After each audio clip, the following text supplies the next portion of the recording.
Well, welcome everyone. This is episode 3 of You Can Talk, starring me, Jiggy the Viggy, 4-string boy, and our humble guy who puts it all together, Mr. Kev. And I wondered where you were going. this month is our holiday episode, kind of, sort of, with a special guest, Ukulele Simon. Hi, Simon. Woo! Woo! For me, he's over here. Crowd goes wild. There we go. Hello. Thank you for having me. This is a pleasure. Yeah. Yeah. Why am I the only one that made the Christmas effort? By the way, I wore red. eh, I don't carol on the mean- bells. I don't carol. I'm pretty festive. you're as festive as you get, aren't you, Sammy? Damn straight.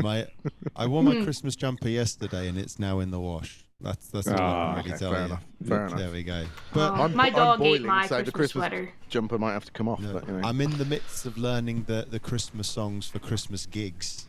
Both on uke and both on guitar, so I'm well and truly in the Christmas spirit. Yeah. Oh, that's good. Can Are you you? not Are you singing or beatboxing along with those tunes? So these particular shows are with my function band, where I'm singing backing vocals and playing guitar. Oh, nice. So Christmas shows this year for ukulele, there are actually none, which is quite nice because it's I don't know if you guys have ever had this with learning songs for shows, but with Christmas songs, you start learning at the beginning of November, and then by January the 3rd, you've forgotten them all.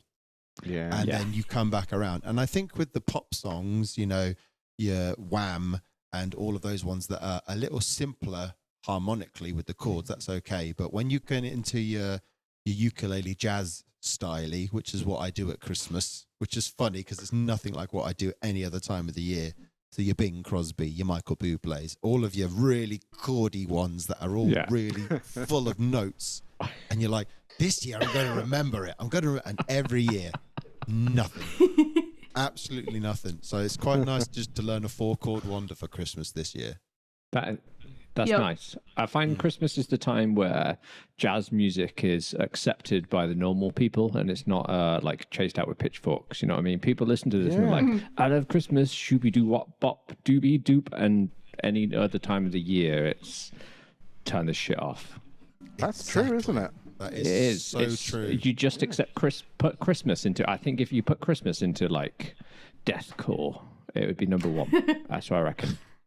I think that'd be cool. I think I would listen to that. There we go. See, we've already got one sale. Yeah. That's it. You got one. The I thing think, is, though, oh, go ahead. yeah, I'm talking now. Well, listen, Okay. like, they are such well-crafted songs. You talk about the classics and why there aren't any more Christmas bangers anymore, because they're just not as well-crafted. And it sounds like such a cliche, but the hidden delights, like you talk about, they've got in that jazzy diminished chord that everyone would just wince at if it was July. But you have the tension and release that somehow in December everyone's just like, you know what? Yeah, let's just have it. Chuck a little. I mean, so and so in. that's quite a good subject. What was the last big new Christmas hit? I can't think of anything beyond The Darkness. Oh which man, is, you is know what? very UK, but It's funny you said that. I've literally been teaching that to one of my Danish students at the moment, and we all agree the title of the song "Don't Let the Bells End" is definitely the English being the English, right? yeah, definitely. I think that's the last one that has sort of gone into the classic territory. Yeah. I mean- and that's got to be years and years old now. Yeah, it's over a decade.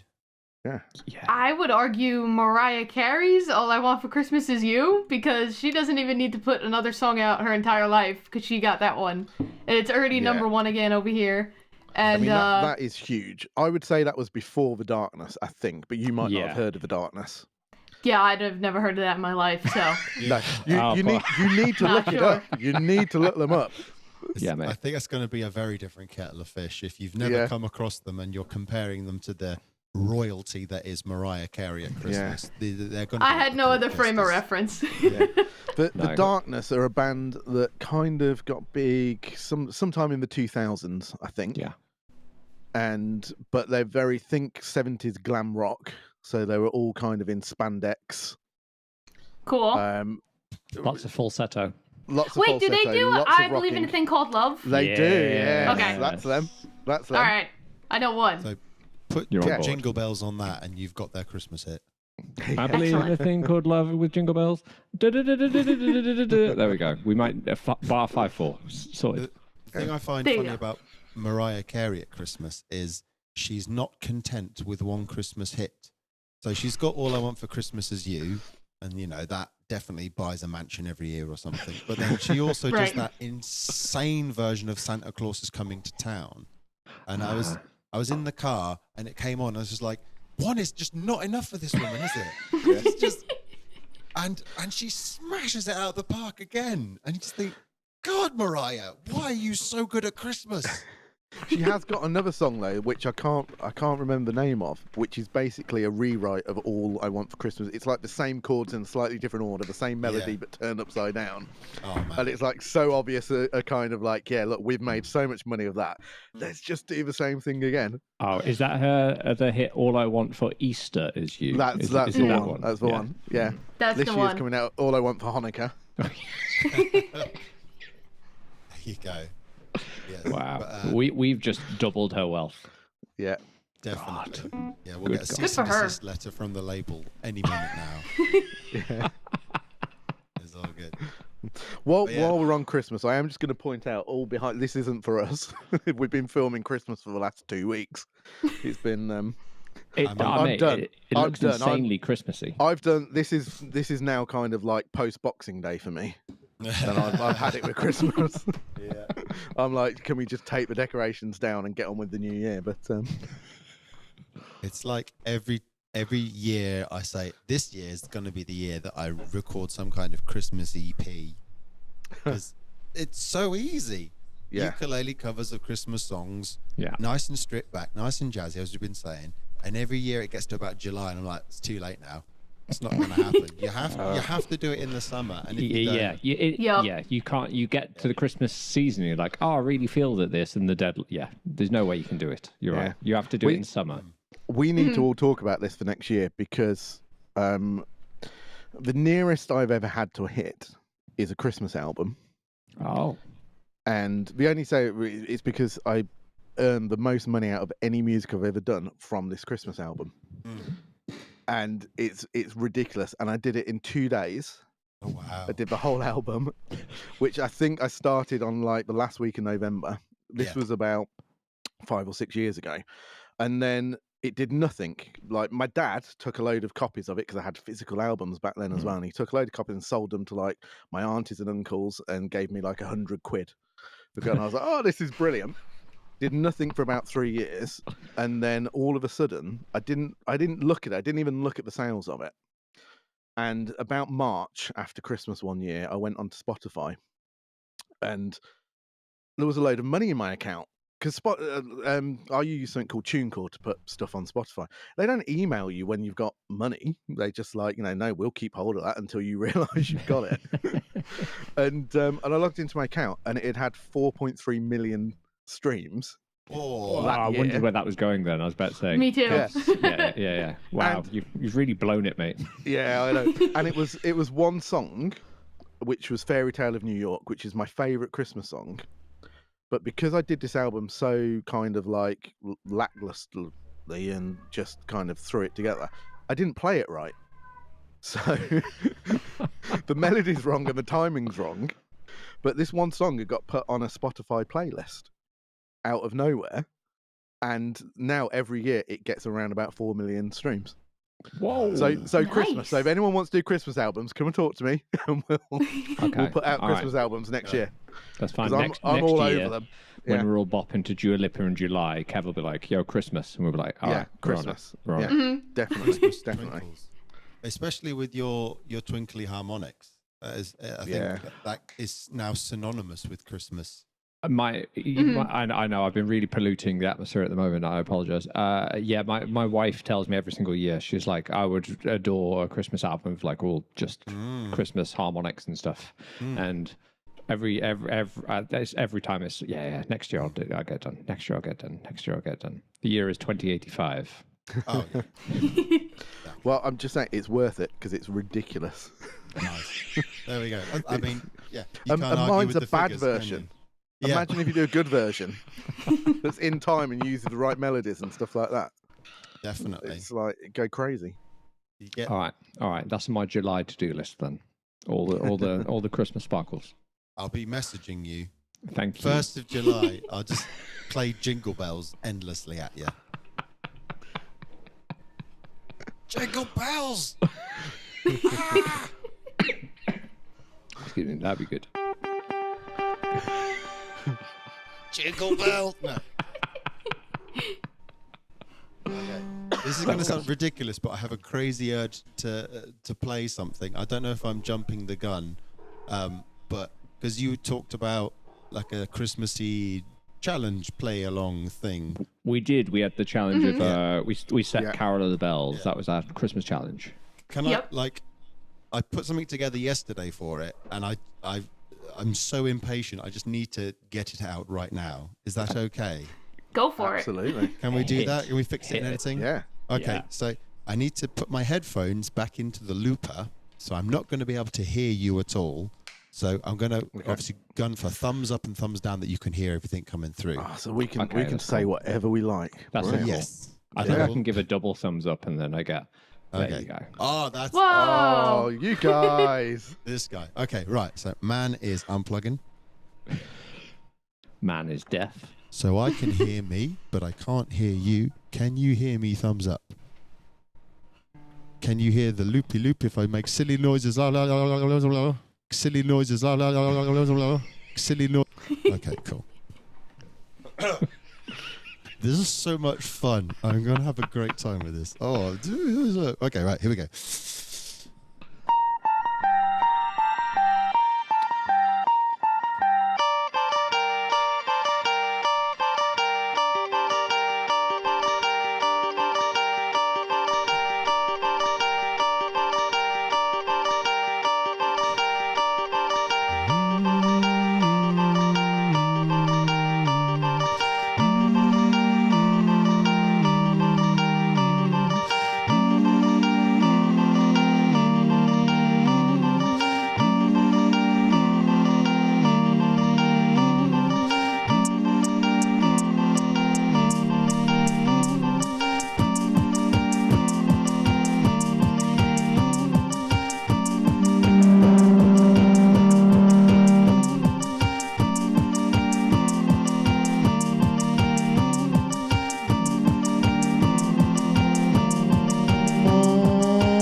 Move.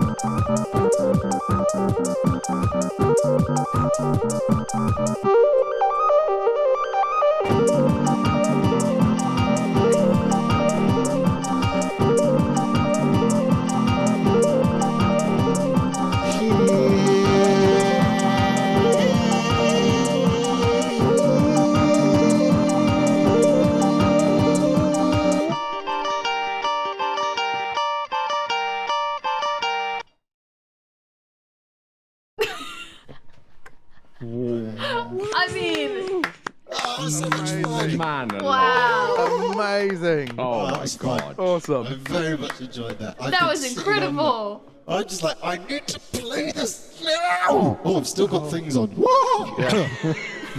Right. Calm down. Relax. It all got a bit Wow. out of hand, didn't it? That was ridiculous. It Where was did we ridiculous. start with that? Awesome. Wow. That was amazing. It was a lot of trickery and things. I'll walk you through it because it's quite fun. So you Yeah. have the first loop. So just the... And I got some sparkles and shimmers on that with the old... That's some shimmer. That's reverb. So that goes on to loop track 2. And then a harmony. Chordy chord.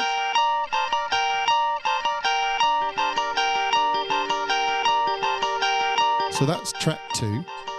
And then I've got this oscillator. So it's just a note. So regardless of what I do, that's what comes out. And that goes on to track 3.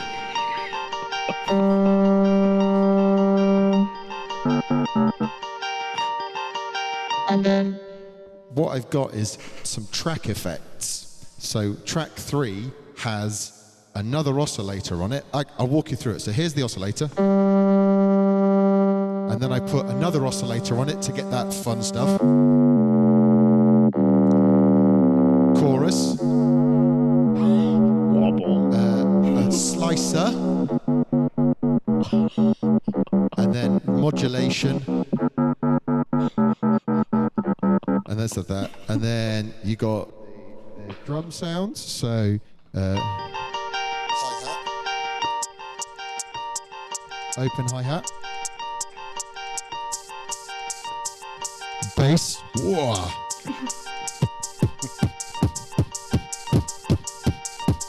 Oh, that's a bit flammy.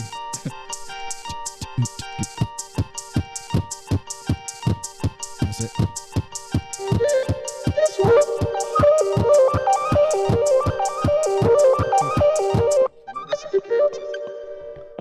Yeah. That's my favourite, the arpeggiator. Yeah, that is. Yeah. I love that. That's That thing's cool. crazy. So, that's why I had to plug into this, because without a click track, that all gets ridiculous. Oh man, I mean, Yeah. one thing, right? I don't use I don't own a looper, and I've never used a looper, but I know that your sense of rhythm and control has to be basically on it or it's death. So that's, man, the way that you just literally tap it in, bang, do a take, bang, straight into the next take, not even a breath, man. I've done a lot of very bad looping gigs. Oh, mate, it's the best way to learn, isn't it? By doing terrible things. I've looped for over half my life now, and I think now I'm starting to get good at it. It's just shows the amount of hours that needs to go into it. Yeah, for sure. Yeah. Oh man, well, you really have a handle on it. Good God. Thank you. I know when I try. loop, my most important thing is I'm like, I just gotta make sure I stomp at the right point, and you're over here with like every button imaginable. I'm like, I know. Honestly, like what I'm doing might be more advanced than what you do, but it's exactly the same tenfold. concern. Start and stop at the right time, because especially when things get more advanced, if you get it wrong, it's so much worse. yeah, Like if it's just a bit of noodling around, playing with some ideas, it's okay. But like when you're performing that in front of people, or when you're at a festival and just one thing is a bit flammy and a bit out of time, then like Sammy said, done with. Yeah. But like the concern is exactly the same. It doesn't change the more difficult something gets. Start at the right time, finish at the right time, and hope everything in between is okay.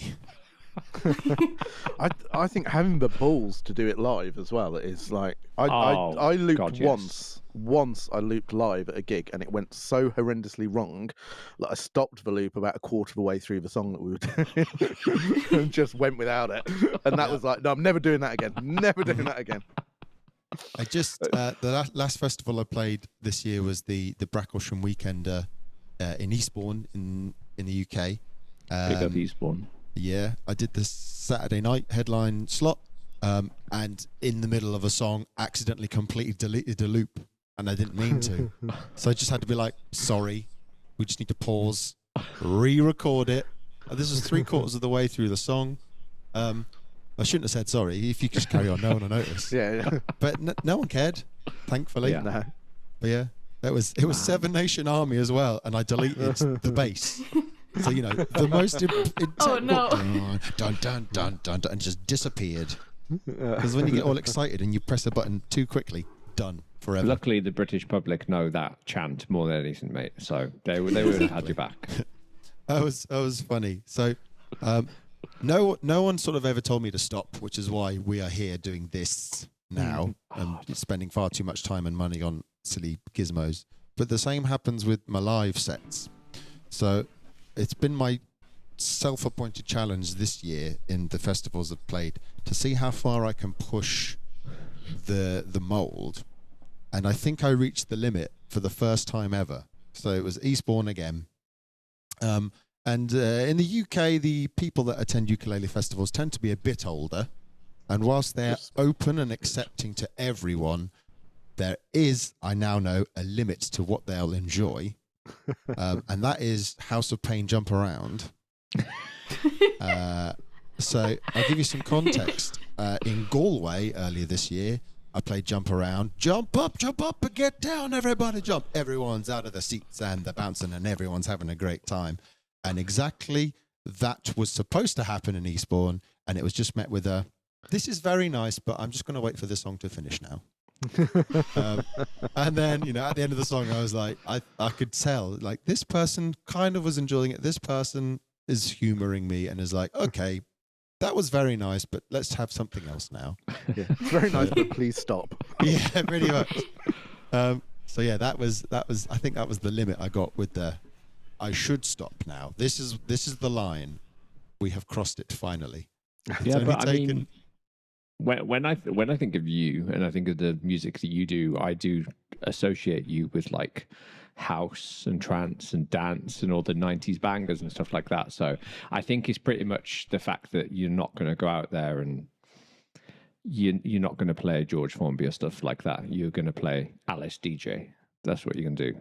I mean, drum and bass George Formby could be quite fun. It could be. Hang on. Let me see. Yeah, please, let's do it. Oh, let him cook. 175, isn't it, drum and bass? Yeah, I'm unplugging. I don't actually know the chords to that song, so this could go totally wrong.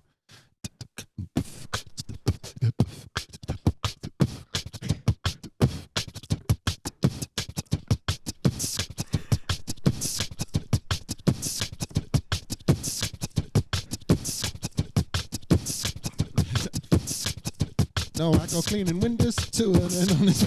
No, stop it now. It's completely. This is like the complete opposite of the setup that you would have for that, isn't it? I like this show though. Let's just throw things at Simon to play. Yeah, this is perfect. Yeah, let's not go down that road. No, it's okay. It's essentially an intimate gig with Ukulele Simon, which I'm all for. Yeah, if there's one word that I would liken to what I do, intimate probably isn't it. Okay. Sweaty. Yeah. But so on the looping and the dance thing that you mentioned, this is exactly what I'm going for now, which I love the fact that you've made that connection. Well done you, well done me. Good job, Simon. The thing that the looper affords, and such an advanced looper as well, makes that job very much easy, whereas it could be an incredible challenge for a solo performer. Yeah, so, totally. Let me break down. Stand for you now. When it comes to stop it. When it comes to looping, I'm going to be talking about song arrangement here, and this can apply to bands, ukulele groups, or individuals with a loop pedal. So looping for me, and I think for most people, is just a catalyst for being able to arrange a song in a more traditional sense. So I'm a solo performer with one instrument, which when you play an acoustic uke, especially a soprano or a concert, is tiny. And you have such a limited range. So you could sometimes feel limited by that. So a looper allows you to just open that box a bit. Yeah. And with this particular looper and with my effects unit down here, which is a Line 6 Helix, you can just add those other elements to expand that again and have that huge big sound. So this has 5 separate loop channels. So number 1 is always my drums. So I can have a bass drum, but then I can do a bit of trickery and just get a bit more low end on it. I don't know if you can hear that through the old interweb, but I've just cranked the bass on that, and then a hi-hat, so I can just make it a bit more interesting, and then an oscillator bot again. We love that. But then for effects, so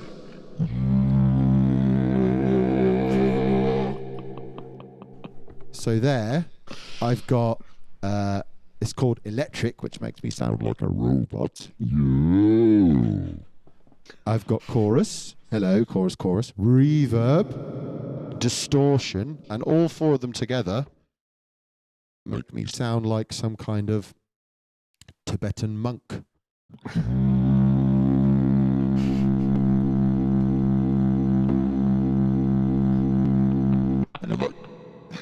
That goes on a loop track, and that provides me with some lovely low end and delightfulness and deliciousness.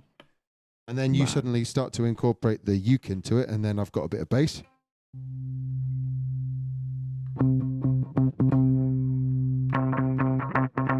So it's a janky bass kind of sound, but because this has got all that super low end.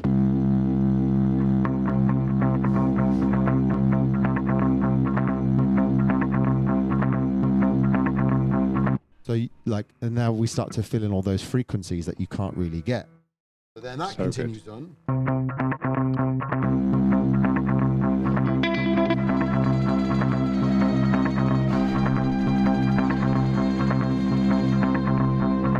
And suddenly we've got insomnia happening. So and I've done this on acoustic and an electric uke, but loads of distortion. Loads of reverb, so it's got this sort of synthesizer feel. And then, you create all of your layers. I need to unplug and go back to this so I can have a click, and I'll put the layers in, and then you can hear it all together.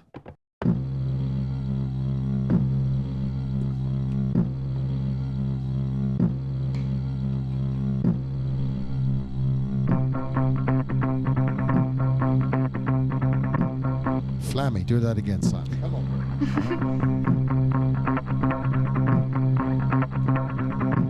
Nice.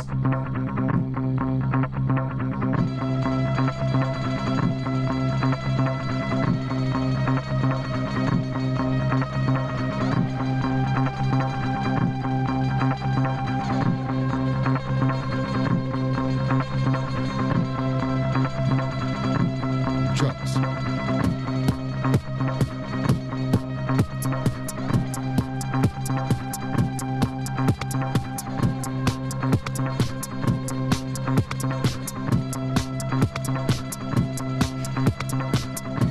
So now we've got a whole track that's being built using looping as that catalyst for arrangement, because if you're in a band or a songwriting situation, you have your drums,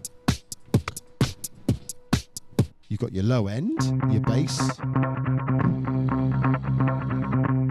you've got your melodic element.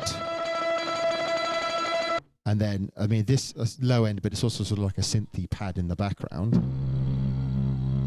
So suddenly we've gone from this big of a sound that you can have and that you could be limited with ukulele to, it's massive and it's amazing and it's expansive. And we love it, and that's how we roll when we do our thing.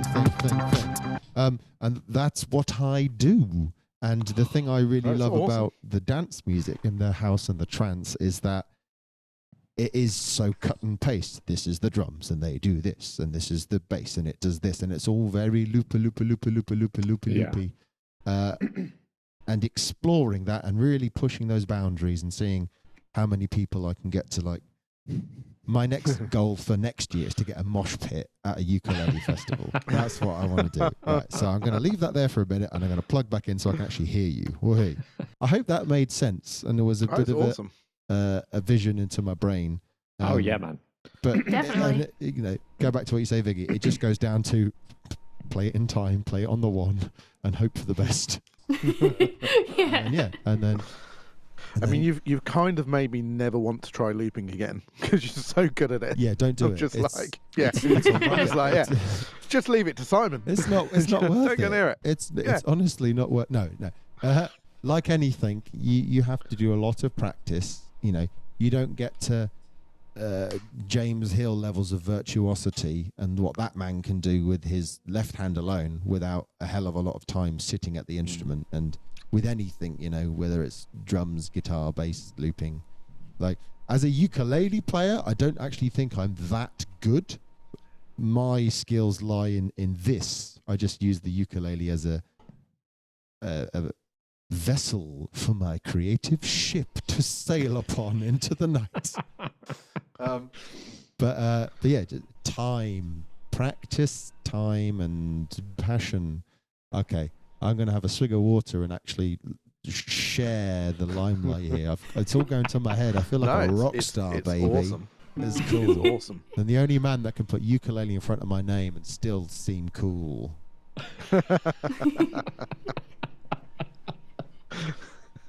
I mean, I want electric baritone now. Yeah, I felt I needed an electric one to further explore sounds and sonic stuff, just to have that reliable pickup that can be challenging when you've got a sound It hole. really suits you, and for the stuff that you're doing with it and the effects and stuff. I think it's a fanner. So old Brian in South Africa, and if anyone is out there, I would highly recommend. Because it's just really good and very nice. And if you have some money to spare and you want to indulge yourself, do it. You get to pick your own colors and your pickups. It's nice. I got these sort of P90 type things. yeah. So It looks like a jazz master, right? It's known as the Jazz Mistress. Oh, It's nice. And Nice. yeah, so this lovely scratch plate and it's very nice and it's I delightful. like the custom element of it, picking all your own pickups and stuff. That's cool. You can go super custom. The woods that man has at his disposal is insane. Like I've never heard of a bubinga, but you can get a bubinga neck, and that sounds, I mean, Who wouldn't want one? yeah. expensive, and it was, but I think I went with rosewood in the end because I like it. I don't know. Yes, it's. Thank you for noticing my very lovely, expensive ukulele that I very much enjoy playing, Yeah. Sammy. I can't help but notice your very lovely one and your very cool stand, and actually everyone's very lovely ukuleles, which is groovy. I haven't got lovely ukuleles at the minute. I'm gonna just butt in here and tell you, just because we're talking about ukuleles. So just before we came on air, and I was all out of breath before I came on this call, and I've got a toy ukulele over here that we were trying to destroy, and we were destroying it by an argument that I had with somebody who works here with us, who's American, and it was about British sports versus American sports. And we got into this whole argument about like the World Series not including anyone outside of the USA in it. And where was the world in the World Series? And anyway, it got to an argument between baseball and cricket.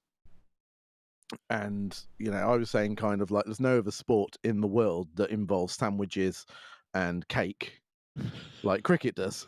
Because you stop for tea in cricket, and then you all have tea together, and it's all very nice and jolly. Then you go out and carry on playing again. Anyway, we couldn't break this toy ukulele. We were using it as a bat with a real proper cricket ball and a real baseball. No. And it was from in the UK. There's a place called Smith's Toys. It was £14. We did a review of it on our channel last year and said it's absolutely terrible. Don't buy it for even a child. Buy them a cheap 30 quid ukulele. Or 20 quid ukulele, and this ukulele is indestructible. What's it made? I mean, it's plastic, but it's like I was hitting like a cricket ball for 6 using this ukulele, and it just like it nothing, not a single mark on it. The only way that we kind of destroyed it in the end was doing our version of welly wanging. Biggie, you're not going to know what on earth I'm talking about here. That sounded like you made that up right now just to confuse me. Yeah. That's a real word? Welly wanging. Do you know what wellies are? Wellington boots. Okay. No? Okay. Paddington wears them. Okay. I know Paddington. Okay. Basically, it's a very British competition of seeing how far you can throw them, which is called wanging them. That's wanging. Okay. Wanging. Wanging. So the welly The G is wanging. important. Yeah. Okay. So basically, we did ukulele wanging Gotcha. down the car park onto the concrete, and after about 6 attempts, the neck finally broke. That was Wow. it. But yeah, just while we were talking about really nice ukuleles, I thought I'd slip that in. I hope you cool. update the review with that. Yeah. Yeah, I might Yeah. do. Yeah. The might montage of you just like tomahawking that into the concrete like 5 times until it eventually breaks. Yeah. We had someone comment on the review complaining that I hadn't actually played it. I mean, it was completely unplayable. I couldn't get it into tune at all, not even for like 10 seconds. I just couldn't get it. It's completely unplayable. And this guy came on saying, well, how bad of you to do a review and you haven't even played it properly. He was The whole dead point. serious. He was holding it against He was. some of the Hawaiian Ks. Yeah. We had Simon's version of Carol of the Bells, which I don't want to put it against. But Vig, I heard your version on Instagram. That's your version, right? That's sick. Yeah, thank you. I shall try to follow Simon, I guess. So I also did mine on a baritone. It's electroacoustic, so not full solid body, but can you guys hear this good? Yeah. Okay, We can. I have it Kev seems plugged- to have disappeared, but I you're see still- that. Have I? Oh Okay. no, he's still there. Yeah. Oh, you're Okay. kind of gone. Yeah, your picture's gone. I'm still here, but you know, Oh, that's okay. I'm sure it'll be fine when it comes to editing. Cool. So this is my first year with a baritone for the holidays, so I thought I would give a try on some baritone baubles, as I'm calling them, because I love me some So good. alliteration. So I'm working on some baritone Christmas songs and just holiday songs. I already did a high G book that I put out last year, so I figured I'll spice it up a little bit with my new edition, with some new stuff. And I noticed when I started doing low G stuff, I really like moving bass lines and shit like that. So when it came to Carol of the Bells, I really wanted to emphasize the thing, our favorite bass line of that. So I came up with what I think is a cool version, and I mashed it up with We Three Kings, because that's also in 3/4, so I thought it'd be cool to blend the two of those together. And that edition is inspired by a popular cover of God Rest You Merry Gentlemen by Bare Naked Ladies, who mashed that up with We Three Kings. But that always bugged me because they play both of them in 4. So I was like, you should have just maybe put 1 and 3, but whatever. So this is just my song. I'm going to shut up now. So it sounds like this.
Some of those Alright. strings were a little farty, but it sounded cool. Oh, it's tasty. It's the season Thank you. for farty strings. Yeah, It is. The transition from the We Three Kings back into the bass line was It was yummy, right? Oh, Thank you. Yeah, so it's awesome. good. There was some stank face happening there. I saw it. Yeah, that's it. Yeah. We all look Thank like you. we're being electrocuted, and that is a good thing. It's a very good thing. Thank I you. must say that the ukulele sounds delightful. Is that a fireball? Yes. It's the Fireball baritone, and I have it plugged Gorgeous. in. With we talked about gear before. I think we were recording, not sure. But Yeah. my new Modu interface, I have my mic plugged into one, and then I have this plugged in to the other one, which for many people might seem very basic, but for me that's big because I was rocking with a Rocksmith cable and like a USB microphone for a long time. So Yeah. for me this is a step up. So I'm glad it sounds nice. Sounds great. Yeah, it does. Awesome. Thank you. Really Awesome. I think what's It's cool. really Oh, go ahead. No, go No, ahead. go on. Oh, No, you. I was- You. all right. I was gonna say what's cool about my I guess journey arranging songs is that I pop off about my stuff just as much as you guys do. Like I'm also like, ooh, that transition sound cool, and like I'm just getting like I feel myself getting more good, and it's cool because I just am like I guess proud of how I'm doing. So like it's Yeah, cool good, when you I should do be. something. I'm like, oh, that riff, that was cool, or I'll arrange something and then step back for a second and be like, that was kind of sick. All right, let me get back into it now. So yeah, I'm glad you guys liked it. What were you gonna say, Kev? I cut you off. I was just going to say, it's an interesting song to arrange, isn't it? Oh, yeah. And I like the kind of the little walk down bit, which is kind of in the original arrangement, but yours was kind of like a little jazzy. There was parts of it where it's swinging a little bit, and it kind of, it needs like a bit of double bass on there as well. It's really cool.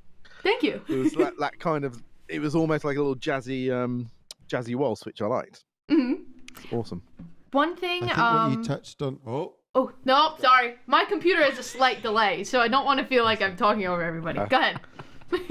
What I really liked about when you were describing how you felt when you were arranging it is that in me that's the right way to practice. When you are applying what you're practicing in a way that you're enjoying, and then you're seeing the results because you're enjoying it. So then that's a really positive trajectory to be on, and I imagine you've seen a lot of progress because of that. Oh, And totally. It's very lovely. Like, I'm a teacher by trade, and it's very lovely to hear when people are like, I love learning, and it's great. So that was wonderful to hear. Thank you. Yeah, thank you.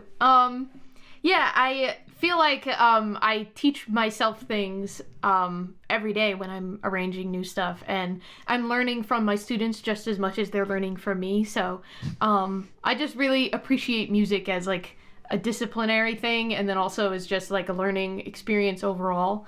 In terms of arranging that one thing that I thought was cool was kind of building up to, you start with that main bass line, right? And that's on just the bottom two strings. But then when I incorporate the harmony, I've now gone to 3. And then by the time we get to, I'm up to full strums. So Yeah, I so thought good. that was one of my little like, haha, that was kind of cool. I don't know. Like I said, You've I'm my already got biggest the- fan you've of my already got own the work. You've got the structure for some kind of YouTube tutorial there. That's your chapters, Yeah. isn't it?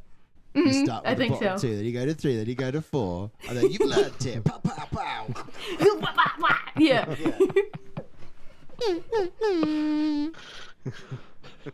Exactly. I gotta put air horns in there and stuff to get everybody into it. Oh, we learned it. Boo, boo, boo,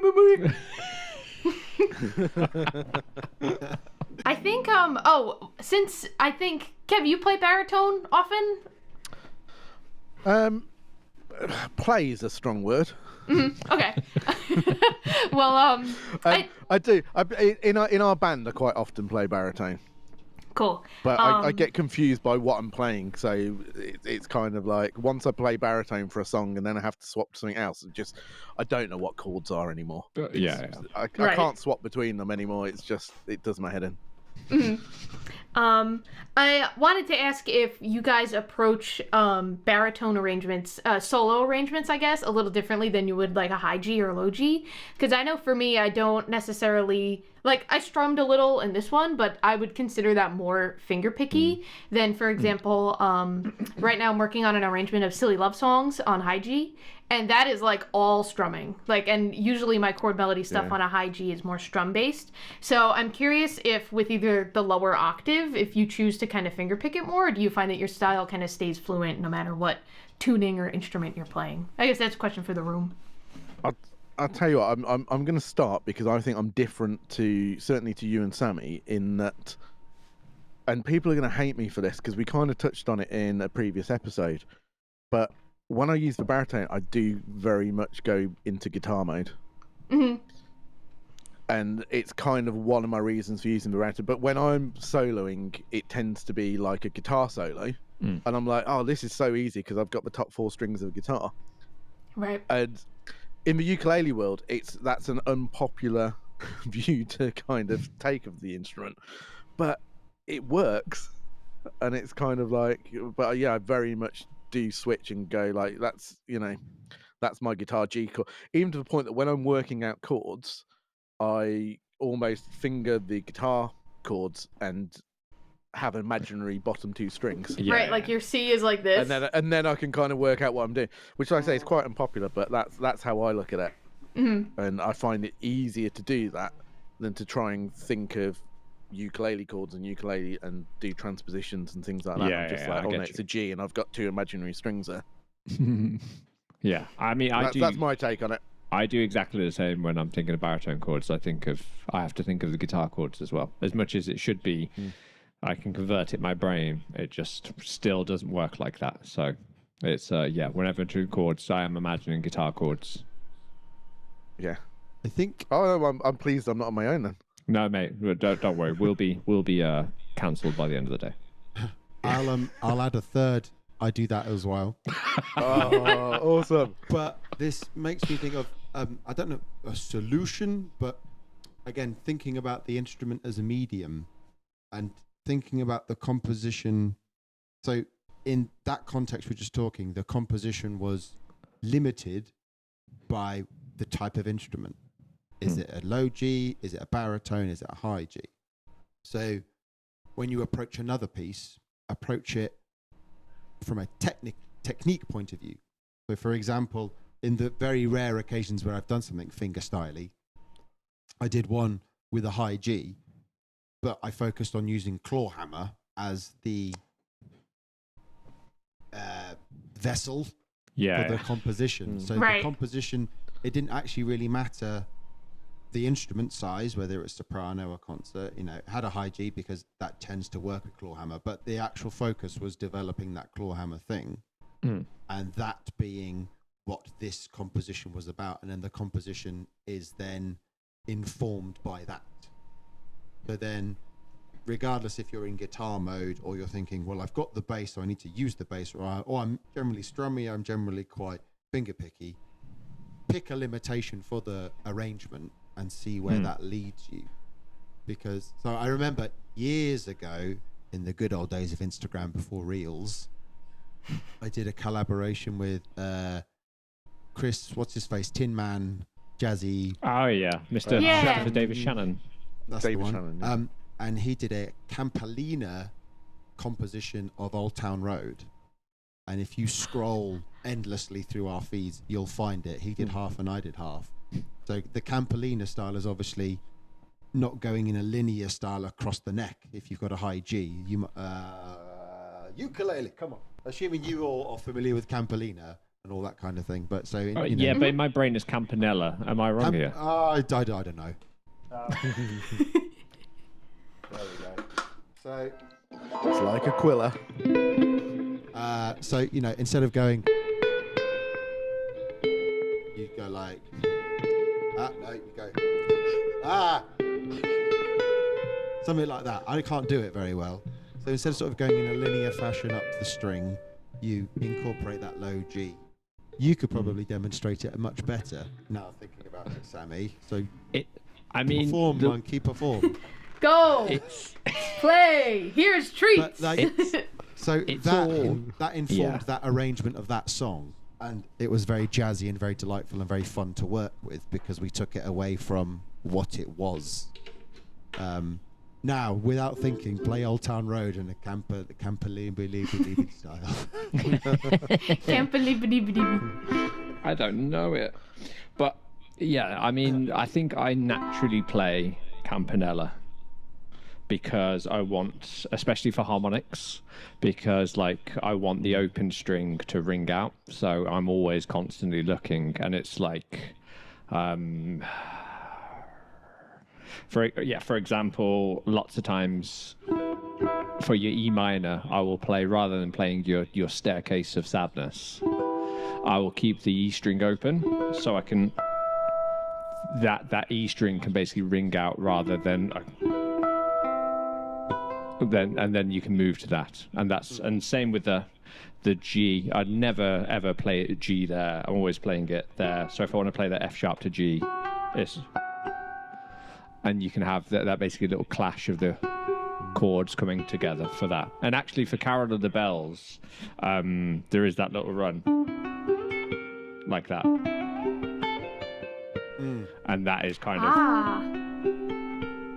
Campanella there. So it's just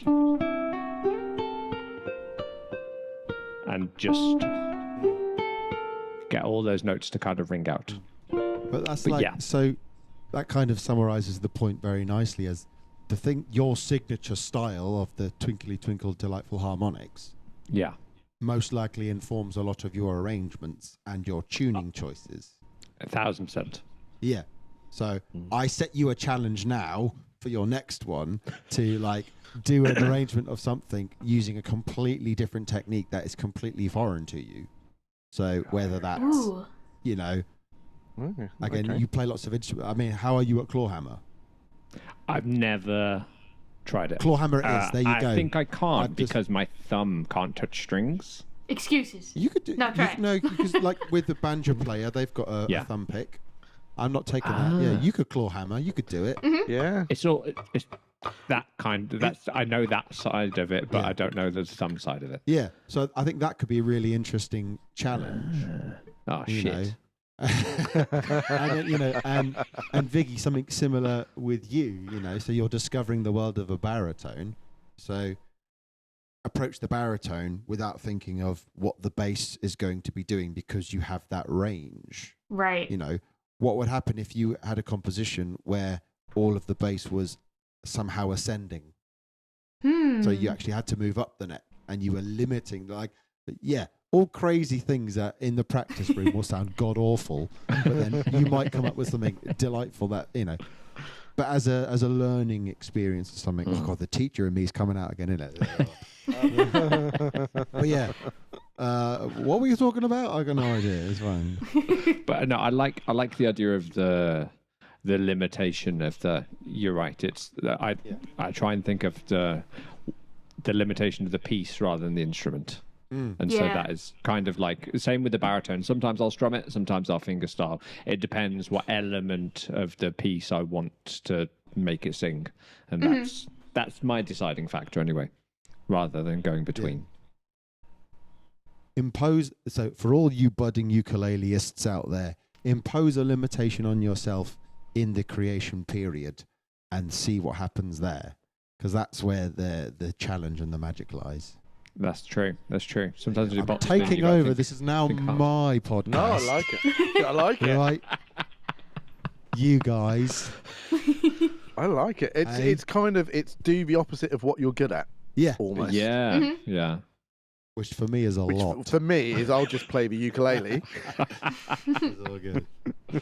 No, but that's true. That's true. It is. And I think when you get to a point when you get comfortable on an instrument, it's very easy to avoid that also. You know what I mean? Yeah. I am a very much chief of, I'm known for harmonics and I'm good at them because I use them all the time. And that's very much what I stick to. So it's very much, I have my sound and I stick to that. And in all honesty, I don't really venture outside of it. So, which is not good for you as a musician, but I'm a lazy boy. Oh, there's nothing wrong with comfort. I think there's a lot to be said for being in your comfort zone. You know, there are positives to that as well. What you're doing works, sounds great, and people enjoy it.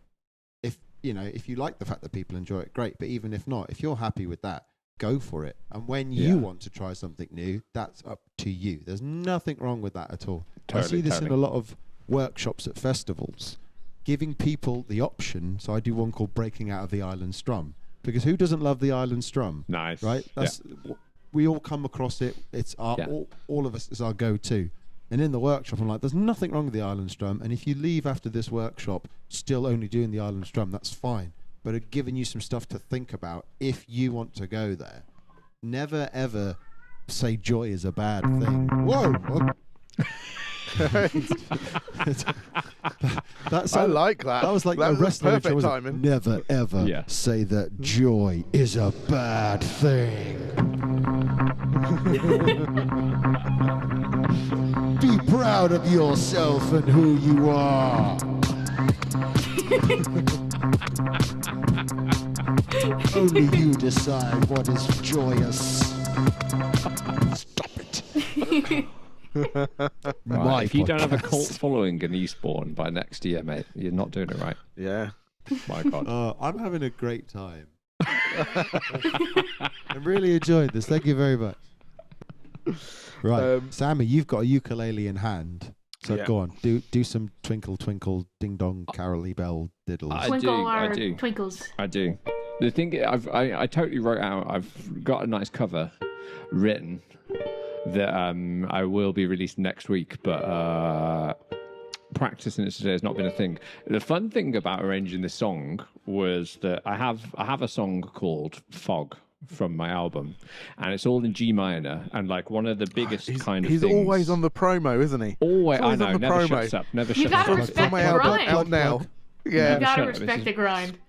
Exactly. I mean, it's on Spotify, so it's and then basically the song revolves around this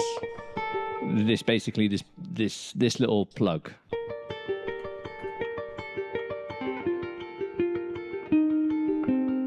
And Carol of the Bells, the way is very much there. Yeah. And it's same key. So you and just ripped it pretty much- off. That- So this is well, going to be a copyright strike. Actually, mate, I'm going to blame them and say there was a DeLorean involved, and basically they were like, this Danish album's onto something, and that's my stance. That's in court. I'll do that. I'll say I'll make everybody watch all the Back to the Futures. Prove it'll be fine. It will definitely go my way. Very scary how tied together they are. But the cool thing is, it meant for the cover, it was very nice that I could kind of use the same voicings I'm used to. So that made it nice and easier. But I'll have a little playthrough just to see if I can get down.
So basically, it's like a better version of that when I can actually play it. Oh, Yay! gorgeous. Oh, it's beautiful. Always beautiful. Just the clarity in the execution. Mm-hmm. I think they're a punk band, aren't they? Clarity and Execution. Clearly, they should be. If not, then they need to be. Yeah. There always is with your playing, Sammy, though, isn't there? I mean, I'm saying that to you, but you're going to go, "Ooh, it's so." But there is. Every note is so precise and rings, and Again, going back to like the Campanella thing, is kind of that. I just pick my notes carefully because I want the sustain of the notes to kind of ring out. I think it's just part of why I like the ukulele and why I use high G so much. So yeah, that's exactly it.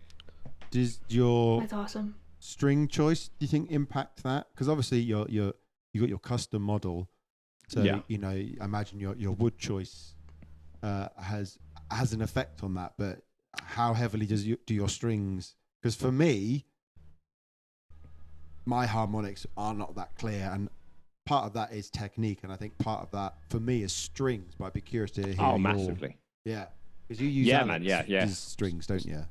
So I found the strings that I use are Uke-Logic soft tensions, and I legit have found like harmonics are the loudest, most clear on them. It's why I use them so much. But even like with my students, teaching them harmonics and using that and stuff, it's very much they've done it and then be like, oh yeah, my harmonics do genuinely sound better and louder and everything like that. So I think it is string choice is a big one. Mm-hmm. It's what we talked about the first time round, wasn't it? It was, but also because I mean, I've got your 4SB, not your 4SB, my 4SB. Yeah, I was going to say fuck off. I've got my 4SB in the studio, but I put Logic strings on, and I messaged you, didn't I, straight away? And I mean, I'm going to give you a secret away now because harmonics are so much easier to play on them. And I was like, oh my goodness! It's like, but they do, like, string choice does make a difference, doesn't it? Insane amount of difference. That's exactly it. So it, really makes them clear and shout. That's the main thing about them. I got the Uke-Logics on this. I just restrung it. So this has soft tension B and E, and then I got the wound low D and G here. And I think even this, I went through, I had the stock strings on it, which I'm actually not sure what strings were on it. And then I put a D'Addario set on, and then these. And I think these are my favorite. So I'm slowly getting more technical with my uke specs. So right now I'm in my string era. I went from hard tension to soft tension now. So like I plan on going full soft tension just for feel, and then also I do the occasional sparkle, nothing too crazy, but when I hit the occasional sparkle, I feel that the Uke-Logics ring out the best for those two, so I totally get that. But Sammy's the master of both Uke-Logic strings and sparkles in general, so anything he's doing, I'm like, I gotta try that because he's doing it. I mean, I stole Uke-Logics because everybody was talking about them, but I knew that Brittany Piver used them and like raved about them so much. So it was kind of, I think you've done exactly what I did, which was entered the ukulele site competition, got in the top 10, so got yourself a gift card, and then basically used that gift card to purchase Uke-Logic strings. That's exactly the path that I took. That's exactly what I did. I just got like 8 sets of strings that I have plans for all of them. Some of them are backups, some of them are swapping them out. But yeah, I was like, I got my gift card, going crazy. Yeah, shout out to Joel. They are they're legit my favorites. Yeah, same here. Cool. Oh, I had a question for Sammy, I think, but then I forget. No, I remember it. So, kind of like we were talking about, like what inspires us to kind of start the arrangement, whether it be like a limitation we set on ourselves or what instrument we say. And you mentioned that you let the song speak for how your arrangement goes, which is really cool because I feel like I gravitate towards that me as well. But especially with Carol of the Bells, because you're so big on those alternate tunings and stuff and where your harmonics are gonna lie, would you say that you start more with like the harmonics that go into that song, or would you say you still start with the song and then if there's applicable harmonics you go from there? Oh, good question. Thank you. I mean, so I don't try and shoehorn harmonics in, right? It was weirdly as it sounds. I don't try and just make everything as harmonic as possible. It's like I don't believe you, Sammy. I don't believe. No, I don't believe him either.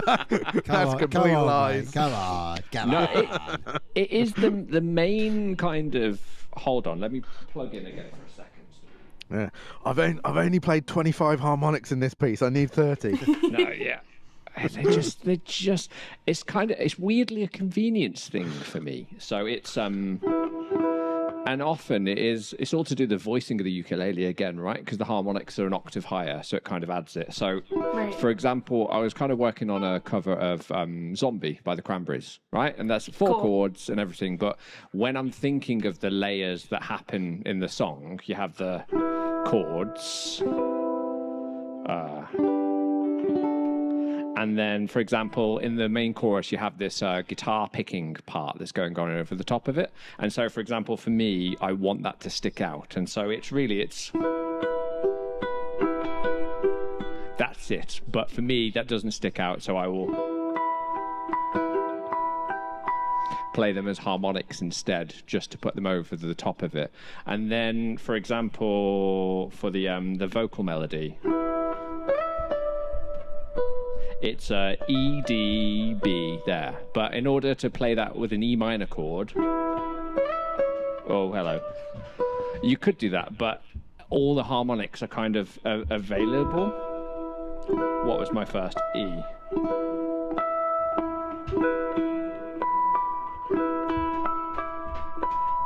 So they're all basically there. So instead of... like I said, I really am picking them almost out of laziness. And then where's that? There. And it really, I know it sounds weird, but it's genuinely just less work for me.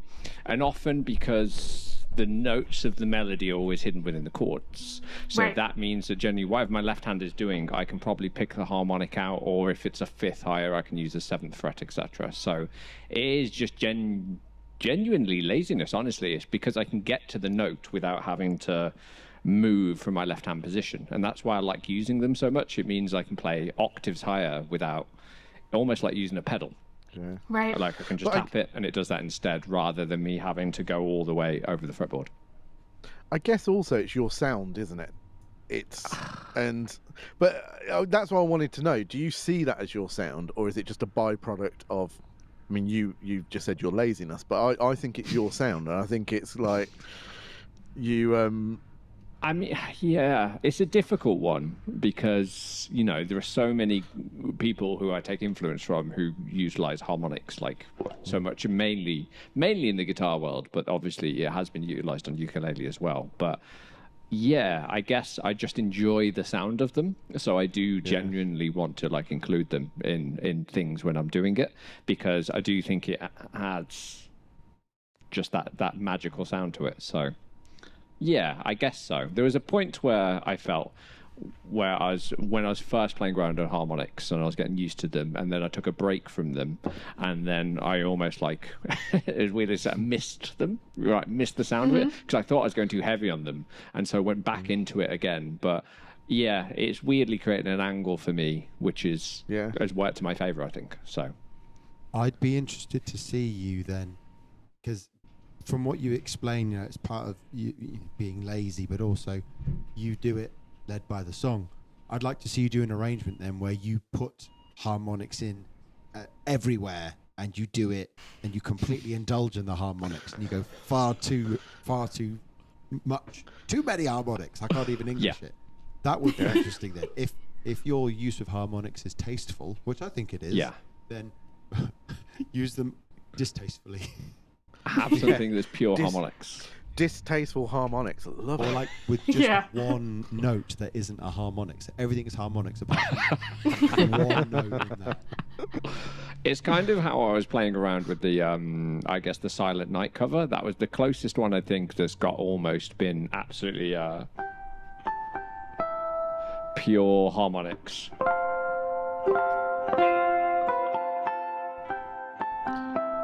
That can all, because of the key it's in and stuff like that, that can pretty much be played pure harmonics, and that is it. But yeah, I guess it's because I like the warmth of a chord, but with just that on top. So I like the combination of the two. I think just pure harmonics, actually, weirdly, I'm not a fan of. as strange as that sounds, right? I like the combination and almost the juxtaposition of the lower octave and the warmth with the harmonics on top. That's cool. Yeah. Yeah. Yeah. Love that. And Right. I I'll hate mute to this bring this kid. up, Sammy, but I couldn't help but notice that, you know, you're a fellow with glasses and tattoos who plays ukulele, and I'm a fellow with glasses and tattoos that plays ukulele, and you do the harmonics thing, but actually, technically, I did it first. I'll have you know. So time for my shameless plug, right? Yeah. So if everyone goes on YouTube and finds my ukulele with delay song, which I think was out even before Sammy was born. Yeah, it was. Then you'll find me doing Twinkly Twinkle harmonics and going completely overboard. And I think you'll find as well there's an incredibly twinkly version of Silent Night on the internet as well. Now, I don't want to say that you're, you know, a sham and a charlatan and a horrendous copycat, Sammy, but yeah, it's obviously the elephant in the room. So come on, man, what's going on? I mean, you can't spell sham without Sam. So that's Oh, what a comeback! Wow. What a comeback! Oh, mate, yeah. I think, yeah. If anyone else had been on the other side, You've just mic dropped. that was good, isn't it? That was good. No, this is rocking. I know. In It's fairness, only good before Four String Boy, it was going to be Ukulele Sammy. So you know, it's Yeah. That name for Ukulele Simon was made up by a 5-year-old, and it was the thing that stuck. Like, mate, household name. Household name. I know, but like every time I think, oh, you know what, it's time to move on and try and, you know, just use a different name. Just know it's the thing that's stuck, and I don't know why. Yeah. But yeah, so there's Yeah. a 5-year-old I gave ukulele lessons to called Blossom, who, actually was a mum because I knocked on the door. Ukulele Simon's here, and I thought, that'll do. And then off we went. That'll do. Thank you. So at Thank you. least Is it ukulele blossom though? Yeah. Yeah. At least Sammy can come up with his own name, eh? Bloody hell. I'm not bitter. No. Yeah, that's cool. When it comes to me playing, so if you remember, I think it was the last episode. It might have been the trailer. I can't remember. We had a whole conversation about homework and how I never did it as a kid. Interesting. You referenced that now. This is completely off topic, mate, isn't it? Should we go through what everyone's been up to? Shall we start with Who our wants to guest? start? Not much. No. No. I started a family a year ago, which is probably Yay! why people haven't seen much of me on the internet. I heard families take time, mate. Yeah. Yeah, it's cool.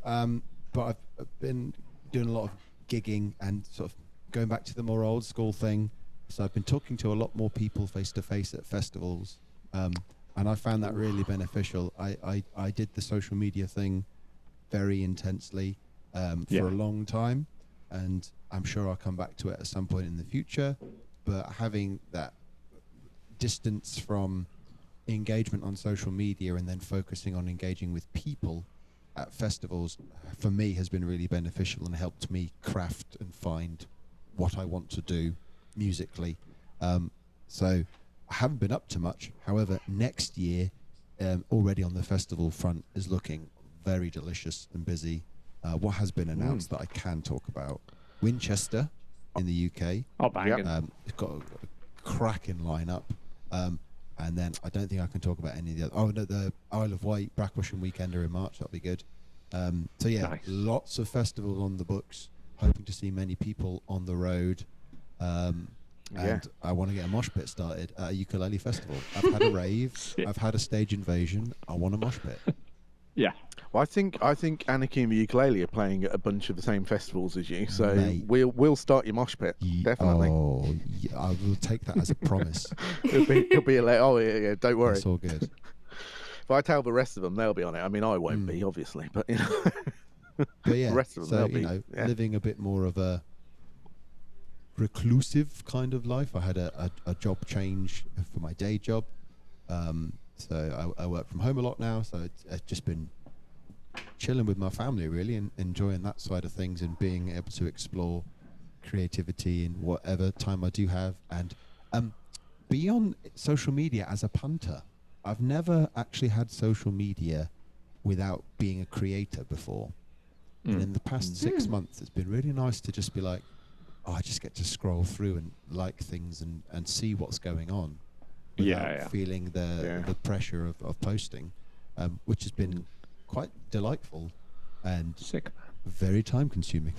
in a good way. But yeah, no, this has been wonderful. So thank you for having me and letting me delve into your delightful minds. Vicky, what are you up to, mate? Go on. What am I up to? That's a good question. I've been doing some more teaching in person at a local library. So this weekend coming up, I'll be teaching a intermediate uke workshop on like intro to bar chords, intro chord melody stuff. I just wrapped up a beginner workshop 2 weeks ago that went really good. So if some of those people were feeling it and they'll come to the intermediate one, that'd be cool.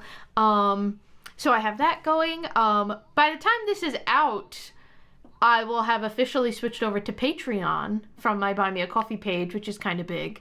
So I'm excited about that. I'm going to be working on doing like monthly workshops on my Patreon that are like skills based, but applying them to a song for that month. So kind of like how I approach doing my own chord melody stuff that we talked about, which will be cool. So I'm really excited about that. So there's my shameless plug. Go sign up for my Patreon. Yeah, in 2024, I have some festivals lined up here in the US as well, which I'm really excited about. The LA one, I will be playing at LA Uke Fest next September. I think that's announced. Awesome. I don't know, actually. That's cool. It is now. It is now. And a few different ones, too, that I'm really hype about. So I'm excited to see some uke friends from the past and make some new ones, as always. Trying to find my way over to the UK for some festivals. Would love to make my debut over there. So if anybody is interested in having me get jiggy over there, please let me know. Would love to make my way out. But yeah, aside from that, like I mentioned before, working on some baritone Christmas stuff. Just kind of keeping it on the DL for the end of the year here, and then gonna go gung ho once January hits. But yeah. Brilliant. Yeah. What about you, Kev? Brilliant. Me. Christmas.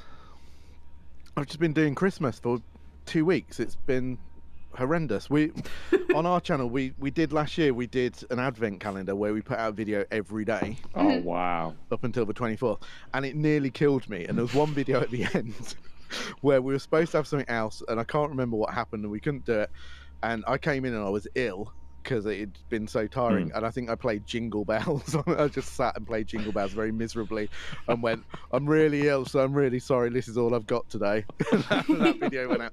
So we've been filming our advent calendar. I'm going to mention, because Sammy and Viggy, you are both nominated in the Ukies, which is a ridiculous award ceremony that I came up with. So I'm going to talk about it a little bit, because it started off as being ridiculous. So what happened was, I was doing a live. Was it a live, or I was doing the Friday show thing, and we had no content for it. So about half an hour before I needed to get it all sorted, or before I went on live, I literally, something popped into my head that went, oh, why don't you just do like the Anarchy in the Ukulele Awards, thinking it would just be this little thing for our little band of followers that come on every Friday night live and chat with us, which, you know, is not that many people, but they're very consistent. They all show up early on a Friday night and then sit and chat with us. And I was kind of like, well, it'll just be for them, and I'll throw up some kind of like categories, and they can put who they want in the categories. And that was it. So it wasn't planned. I think on the live, I made out it was planned. I said, oh, I've been discussing it with Abby, and literally just like straight out of my head. And if something goes in my head, it then comes straight out of my mouth. Whether I'm filming or not, I have no kind of control or filter over that. And it's just like, no, right, we're doing an award ceremony. Which actually, I'm blabbering on, but the idea for it was because I'd seen a really nice suit, like fancy, shiny, glittery suit that I had no need for in my life and would never ever wear. And I was like, oh, if only I had something to wear that for. I know, an award ceremony. And so I came up with this, and then it went absolutely berserk to the point where people were campaigning to be nominated, and we were just getting message after message after message, and then we had like nearly 1,000 nominations. Whoa. So we did that, and then we did like the live announcing of the nominations, and that kind of went berserk. And am I allowed to? Yeah, I'm allowed to say this because voting will have finished by the time this goes out. This when we filming, we're at the end of November, and we've had well over 1,000 votes already, and it's just gone really bizarre. Anyway, going back into that's what's happening with me. We are organising the Ukis, which has turned out to be way more work than I ever planned it to be, with the stupid little thing that I put out and said, oh, let's do an award ceremony. We've had to buy awards.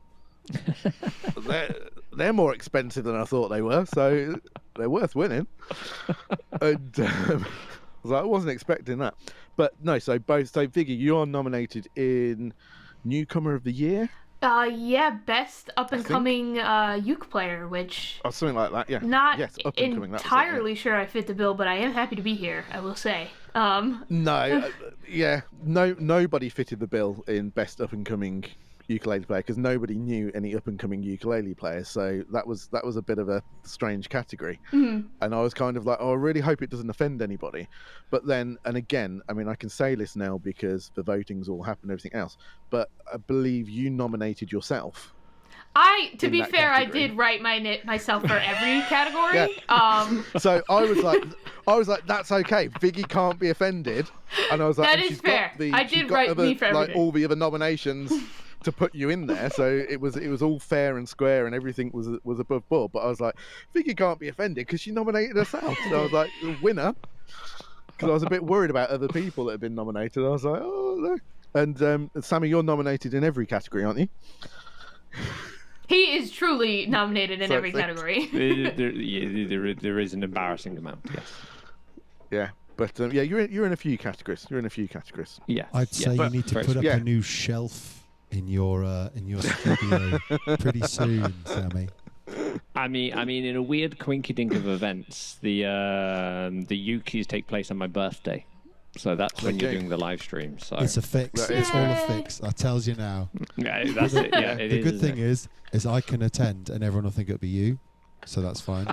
Right, there you go. Please do that. Please, you turn up as me. That'd be great. You should make the acceptance speeches, Simon, on behalf of Sammy, and just say you're him. Yeah. Yeah. That'd be perfect. I'm not against that, because one of the things in our wacky world of Anarchy and the Ukulele, where we kind of just like to do really stupid things like go and play cricket with a plastic ukulele and things like that, is that we're going to do some little sketches of doing impressions of people in the ukulele world. Perfect. So if you want to come on and do Sammy, I'm all for that. Oh, please do. I will start developing. I've already made a script anyway. But that means you've got to do an impression of me, Sammy. Okay. I'll try my best. Yeah. So like you say, they'll both be exactly the same as each other. Yeah. But again, and I can put this out because I can either cut it or it'll be too late anyway. But I'm definitely going to do Barry Matters. Nice. That's going to be my impression. Amazing. And the whole idea of my sketch is that he's kind of reviewed so many ukuleles that he does a ukulele review on like inanimate objects. That's incredible. And he just can't stop himself. So so the uke has been our big thing. Our advent calendar's going out. And yeah, that's me. I'll be dead by Christmas with all this going on. I think it's way too much. But be beautiful. Yeah, excellent. So Sammy, quick, Len, what have you been up to? Unfortunately, I've literally got to go. So I've been up to shit. That's what I've been. I've been all the usual shit. You know me, getting around, sparkling here, sparkling there. That's it. Been places, done things. You did so much last month. You don't need to tell you what you did. It this was month. a very busy month. Yes, exactly. So you'd have to have it'd be a long time. But yeah, I've really got to bounce, I'm afraid, because I've got to start teaching. Cool. Well, Vig, do you want to do us a little sign off? Sure. So thank you for tuning in to this month's episode of You Can Talk. Special thanks to Simon for joining us today. And we hope you, since this is the Christmas episode, hope you have a nice new year, and you shall see us in 2024 with some more uke ramblings and talks and all kinds of stuff. So thanks. Awesome. Thanks for joining us, Simon. Christmas to me, help to me, and good night.